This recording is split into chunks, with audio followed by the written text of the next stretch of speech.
Now students, we are starting with Ampere circuit law. Now Ampere circuit law जो है ये इतना basic है, इतना फंडामेंटल है. तो फंडामेंटल लॉ ऐसे लिख सकते हो, it's a mathematical tool. It's a mathematical tool used to find a magnetic field. Find magnetic field easily. Where finding it with Biot-Savart, finding it with Biot-Savart law becomes very complex. अब देखिए इसके बारे में क्या कहते हैं. ये ampere circuit law क्या कहता है. The line integral of magnetic field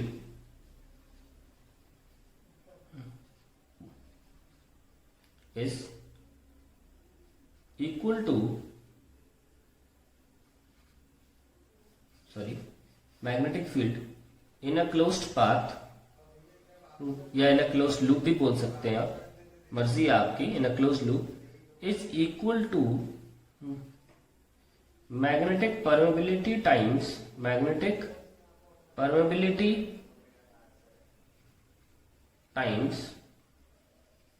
the current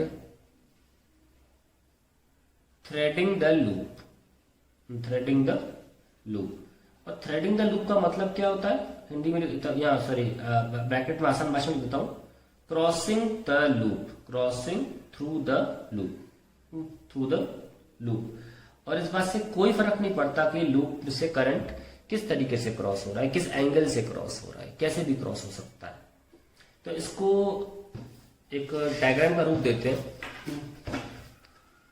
जैसे कि यहां लिखा हुआ है. मैं क्या कहना चाह रहा हूं, मान लीजिए कि एक लूप है, ऐसा कोई भी, और शेप कोई फर्क नहीं पड़ता, और ऐसे लूप को हम बोलते हैं एम्पीरियन लूप. क्या बोलते हैं? Amperian loop of any shape. And you can draw it after you have currents in front of you. तो अब कैसे भी करंट मान लो ऐसे आ रहे हैं, एक करंट नीचे जा रहा है, तो मान लीजिए I1 है, ये I2 और ये I3 है. तो क्या कहने का मतलब है, ये जो आप क्लोज्ड पाथ ले रहे हो, इस पे इंटीग्रेशन हो रहा है न closed path B dot DL is equal to mu naught times, जो बाहर आ रहे हैं करंट हम उनको प्लस ले लेते हैं, और जो नीचे जा रहा है उसको नेगेटिव ले लेते हैं. यही बोला गया है, the current should cut through the loop. B dot DL is equal to I1 plus I2 minus I3. Now see I try to draw, suppose I have just one current, ताकि आसानी समझा सकूं मैं, और मैं कैसा भी शेप ले सकता हूं, कोई फर्क नहीं पड़ता उससे. देखिए यहाँ पे B क्या मतलब क्या, और DL का क्या मतलब है. DL जो है वो सरफेस पे किसी भी पॉइंट पर डायरेक्शन जो है वो टेंजेंशियल है, सरफेस पे जो डायरेक्शन है वो है, और जो मैग्नेटिक फील्ड है वो टेंजेंशियल है किसी भी पॉइंट पर. मैं आपको अगले पेज पे दिखा देता हूं.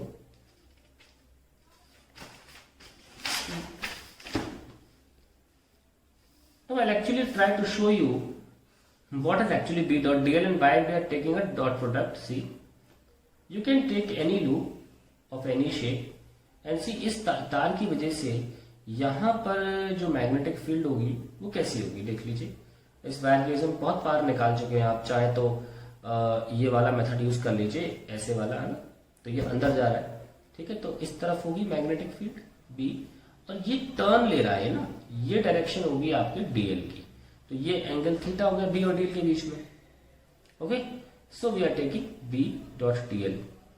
इन दिस केस सपोज यहां पे ले रहे हैं, तो जो मैग्नेटिक फील्ड है वो हमेशा टेंजेंशियल होगी, किसी भी पॉइंट पर ले रहे हैं उस सरफेस के, और DL जो होगा वो सरफेस को फॉलो करेगा. तो उनके बीच में जो एंगल है वो थीटा हो जाएगा, B dot DL. So finally we can write mu naught, अगर ये करंट I अकेला एक ही करंट है I, so we'll write BDL cos theta is equals to mu naught I. Sorry, integration लेना है और पूरे क्लोज पाथ में लेना है. That is called Ampere circuit law. Now very important, you should count all the number of current. So हम अलग अलग जगह पर लिख के देखते कैसे लिखना है। सपोज मैं एक सोलेनॉइड ले लेता हूं और मुझे इसके लिए एम्पीयर सर्किट लॉ लगाकर मैग्नेटिक फील्ड निकालनी है। ठीक है, जैसे स्ट्रेट वायर के लिए मैं अभी निकाल के दिखाऊंगा अभी इसी फॉर्मूले से। बस इतना पता होना चाहिए कि लूप में से कितना करंट चीर के निकल रहा है लूप को। अब मुझे मैग्नेटिक फील्ड के लिए निकालनी है, तो मैं क्या करूंगा, मैं सारे लूप्स, सारे के सारे छल्ले जो हैं करंट के वो सारे कवर कर लूंगा इस लूप में, सारे छल्ले। तो देखो सब ये इस लूप में सब अंदर जा रहे हैं ना, ऐसे ऐसे ऐसे, ये भी इस लूप के अंदर चला गया ऐसे, फिर ये ऐसे, फिर ये ऐसे, फिर ये ऐसे, सारे लूप अंदर जा रहे हैं इसके। तो पहली बार गया तो आई, दूसरी बार गया आई, तीसरी बार गया आई, कितनी बार गए, n टाइम्स गए ना। तो इसलिए यहाँ पे हमें लिखना पड़ेगा पूरे लूप के लिए, सरफेस के लिए हमने जितना भी लूप लिया है ABCD, हमें बंद तो करना पड़ेगा loop. B.dl is equal to mu naught. अब आई नहीं लिखोगे, अब लिखोगे NI, कैपिटल NI, है ना। अब कैपिटल NI लिखना पड़ेगा क्योंकि टोटल नंबर ऑफ टर्न्स कितने थे, कैपिटल N थे ना इसमें टोटल। तो स्मॉल n मत सोचना, स्मॉल n तो केवल 1 यूनिट लेंथ पर था। तो हमें लिखना आना चाहिए कि हम कैसे लिखें इसके लिए। तो अब हम फाइनली देखिए, आपको मैंने इनफाइनाइट वायर के लिए निकाल के दिखाया था बायट सवार्ट लॉ से। अब देखो मैं ACL लगा के आपको निकाल के दिखाता हूँ कितना इजी हो जाता है इससे।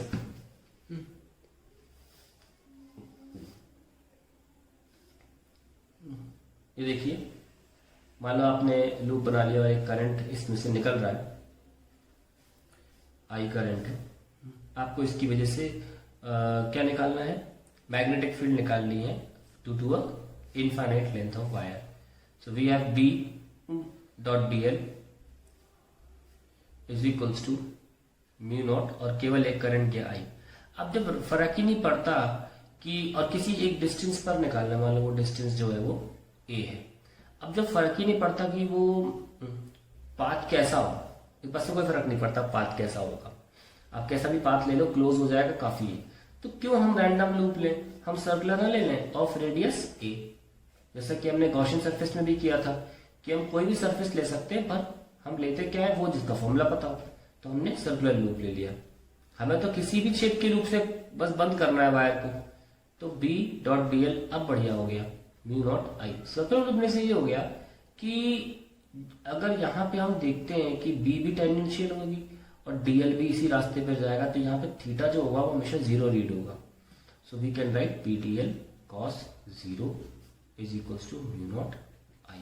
सो B और DL जो होगा वो पूरा पाथ कितना है 2 pi A is equals to mu naught I, और B हो जाएगा mu naught upon 2 pi I by A। अब क्या करो, जुगाड़, इंटू 2 डिवाइड बाई 2 कर दोगे तो ये K बन जाएगा ना। So I have KI by A into 2। तो आ गया वही, कितनी सिंपल तरीके से आगे देखिए, कितनी आसानी से आ गया। पर ध्यान रखना, फाइनाइट वायर का नहीं निकाल पाओगे इससे, आप फाइनाइट वायर का नहीं निकाल पाओगे, लेकिन एक इनफाइनाइट वायर का जरूर निकाल लोगे। चलिए आगे बढ़ते, हम इसी की मदद से जरा सोलेनॉइड के लिए निकालते हैं जो हमने अभी किया था।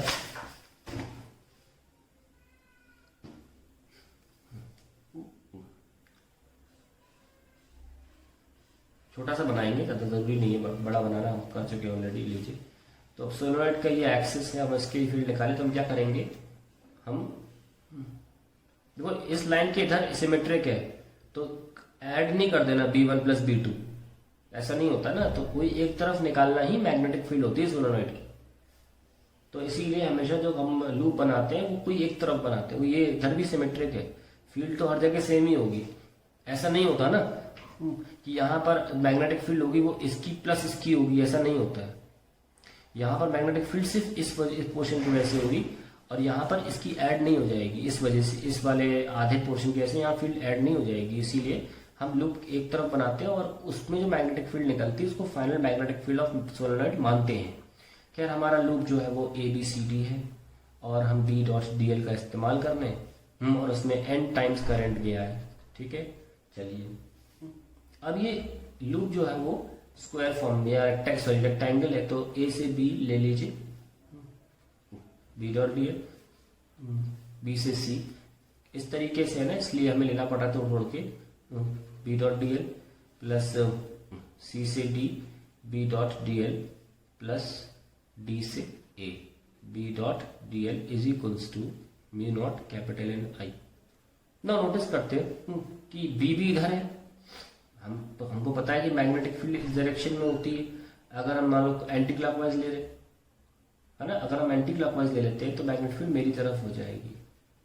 अगर हम करंट एंटी क्लॉकवाइज ले लें तो मेरी तरफ हो जाएगी, और डीएल मतलब जो लूप है ए से बी जो जा रहा है वो भी राइट साइड जा रहा है, तो हम एंगल 0 ले सकते हैं।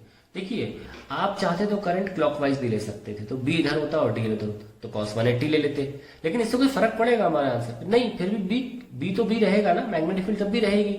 इसीलिए मैंने कहा था कि माइनस साइड से कोई फर्क नहीं पड़ता, वो मर्जी है, आप करंट चाहे यहाँ से भेज दो चाहे यहाँ से भेज दो, चाहे आपकी आंखों के लिए करंट एंटी क्लॉकवाइज या क्लॉकवाइज हो, मैग्नेटिक फील्ड तो होगी ना।